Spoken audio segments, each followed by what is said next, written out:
Hello and welcome to this election update.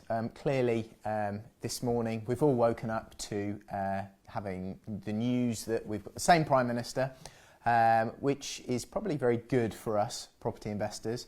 But even more critically, I think the area of particular note is the size of the majority which the Conservatives have just won. And I think it's that is going to make the biggest difference for us as property investors and business people in the next few months and certainly the next few years. With that number of seats now, clearly Boris is going to be able to whip his MPs into shape, and I suspect as long as he continues with what we're expecting, he's going to be able to deliver a Brexit that he wants, rather than what he's sort of being pushed into doing by the ERG and various other factions within his party. So he's actually a very strong Prime Minister now. And that has been at the core of the issue over the last few years, certainly with Theresa May, where she didn't have a majority, Boris didn't initially have a majority, therefore didn't have the strength and didn't have the ability to make decisions and then follow them through without the infighting. So clearly we've got a roadmap. I think he's going to be able to do this as long as he sort of continues down that path, and the market sees what is going to happen. I think it already has done in many ways. I don't know if anyone was watching last night. We got to about 9 o'clock, 9:30 as the exit poll was due.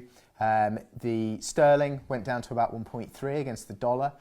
And then after about 9 o'clock, it started coming up. And then by sort of 10:30, it had really soared, because it became quite obvious from the exit poll the size of Boris Johnson's majority, therefore his ability to bring certainty back by pushing Brexit through, finishing that. Well, he won't finish it, but he'll sort of put it well on the road. So I'm predicting a mini boom. I'm putting my stake in the ground.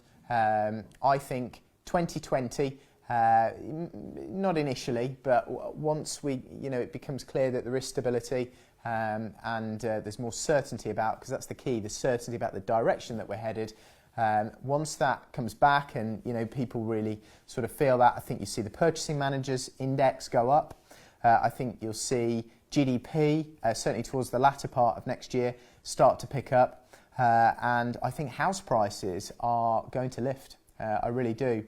Lots of people in the City of London wouldn't necessarily say too much bad publicly about Corbyn and McDonnell, but privately, oh my God, they were so concerned, they were so worried.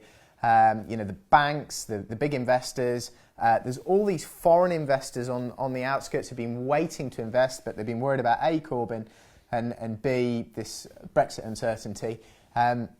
If you lift all of that fog, as it looks like is going to happen now, that money's going to whoosh in and there's going to be a big lift, and it's going to start in London. It's pretty obvious. So I think the chances of London house prices dropping any more, I think it's pretty unlikely now. And you're going to see some. I suspect 2020 could be really good, but it could take a little bit of time to start filtering through. So I'm going to go into my 10 predictions for 2020 in a lot more detail. We've got a broadcast which is going to be on the 5th of January. It's going to be at 8 p.m. You need to go onto a link which is http://bit.ly. So if you click the link below, bit.ly/Mark Predicts. Just have a look at the link below. Click on that. It's going to be the 5th of Jan, 8 p.m. I'm going to go through all of my predictions for 2020, give you a lot more detail, and I'll have had a bit more time to digest what has happened. But I'm feeling really positive today, and what a weight off my mind. It's been Mark Homer for the election update.